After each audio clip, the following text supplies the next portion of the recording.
Macaroni, pasta, spaghetti तो आपने बहुत बार खाई है। क्या आपने कभी रेम्बो पास्ता खाया है जो खाने में बहुत ही मज़ेदार लगता है। आज हम इसको बनाएंगे तिक्का फ्लेवर के साथ, जो बहुत ही चटपटी सी रेसिपी है। आप इसको किसी दावत में बनाएं, बहुत ही कलरफुल सी रेसिपी है। तो चलिए चलते हैं रेम्बो पास्ता की रेसिपी की तरफ। तो इस कलरफुल से पास्ता को बनाने के लिए हमने यहाँ पर 1 पाव चिकन ले ली है।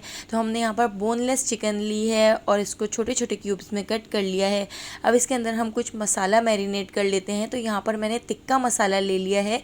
तो आप बाज़ार का किसी भी ब्रांड का तिक्का मसाला इसके अंदर ऐड कर सकते हैं। तो 3 टेबल स्पून भर के मैंने तिक्का मसाला इस चिकन के ऊपर लगा दिया है और इसको अच्छी तरह से मिक्स कर लेते हैं।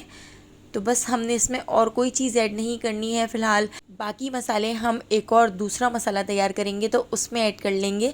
तो अभी बस हम इसको आधे घंटे के लिए कवर करके रख देते हैं ताकि चिकन के अंदर तक ये तिक्का मसाला अच्छी तरह से मिक्स हो जाए। तो अब हम अपना कलरफुल सा पास्ता बॉईल कर लेते हैं। तो उबलते हुए पानी के अंदर 1 टीस्पून नमक और 1 टेबल स्पून ऑयल डालकर पानी को बॉईल कर लेते हैं। जब तक पानी बॉईल हो रहा है आप देख सकते हैं हमने यहाँ पर कलरफुल पास्ता ले लिया है। तो ये आपको कहीं भी किसी भी जनरल स्टोर से मिल जाएगा, जो बहुत ही कलरफुल सा है और खाने में भी बहुत टेस्टी लगता है। तो यहाँ पर हमने 1 पैकेट कलरफुल पास्ता ले लिया है। तो यहाँ पर रेम्बो पास्ता आप देख सकते हैं कितना ज़बरदस्त लग रहा है।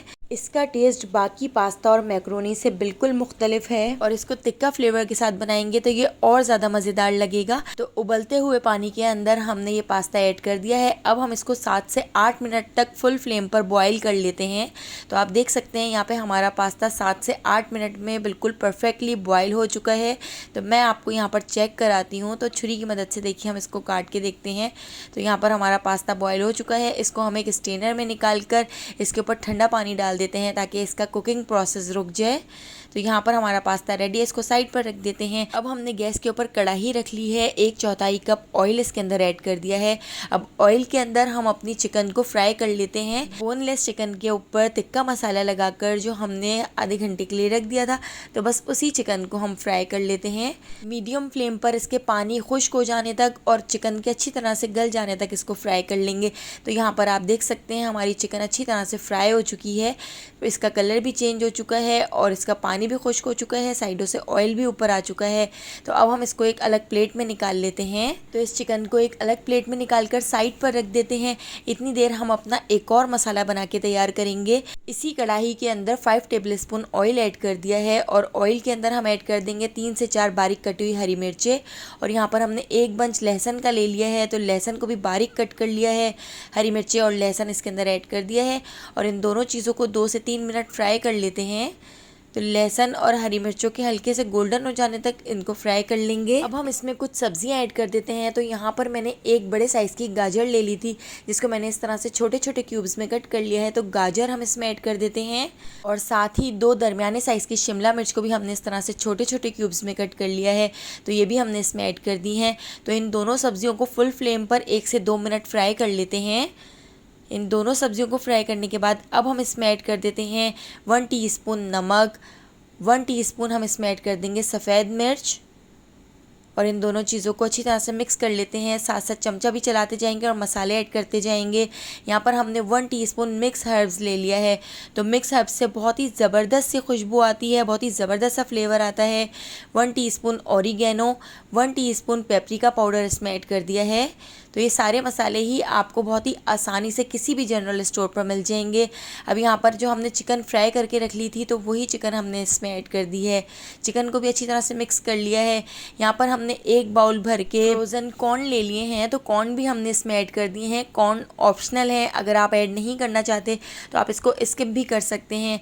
इसके साथ ही 3 टेबल स्पून हम इसमें टोमेटो केचप ऐड कर देते हैं और यहाँ पर हमने 2 टेबल स्पून सोया सॉस ले लिया है। तो 2 टेबल स्पून सोया सॉस भी हम इसमें ऐड कर देंगे और इसके साथ ही 1 टेबल स्पून हम इसमें ऐड कर देंगे सिरका। तो ज़्यादा खट्टा ना हो जाए, तो इसलिए बस 1 टेबल स्पून हल्के से फ्लेवर के लिए हम इसमें सिरका ऐड कर रहे हैं। और यहाँ पर 2 टेबल स्पून चिली सॉस हम इसमें ऐड कर देंगे। तो इन सारे मसालों को और सारी सॉसेस को ऐड करके इसको अच्छी तरह से मिक्स कर लेते हैं। इतना मज़ेदार फ्लेवर आता है, एक बार आपने इसको ज़रूर ट्राई करना है। बहुत ही चटपटी और बहुत मज़ेदार पास्ता मैक्रोनी बनकर तैयार होती है। अब हम इसमें ऐड कर देते हैं अपना पूरा पास्ता जो हमने बॉईल करके रख लिया था। तो पास्ता ऐड करके इसको अच्छी तरह से मिक्स कर लेते हैं।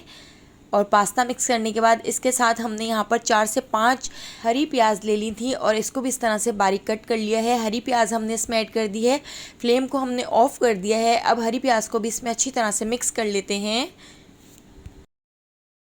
अब हम इसको डिश आउट कर लेते हैं। बच्चों के लंच बॉक्स के लिए बेस्ट है, बच्चे बहुत शौक से खाते हैं। एक बार इस रेसिपी को ज़रूर ट्राई कीजिएगा और मुझे कमेंट करके बताइएगा कि आपको मेरी ये रेसिपी कैसी लगी। लाइक करना बिल्कुल भी मत भूलिएगा। आने वाली वीडियो तक मुझे दीजिए इजाज़त। अल्लाह हाफ़िज़।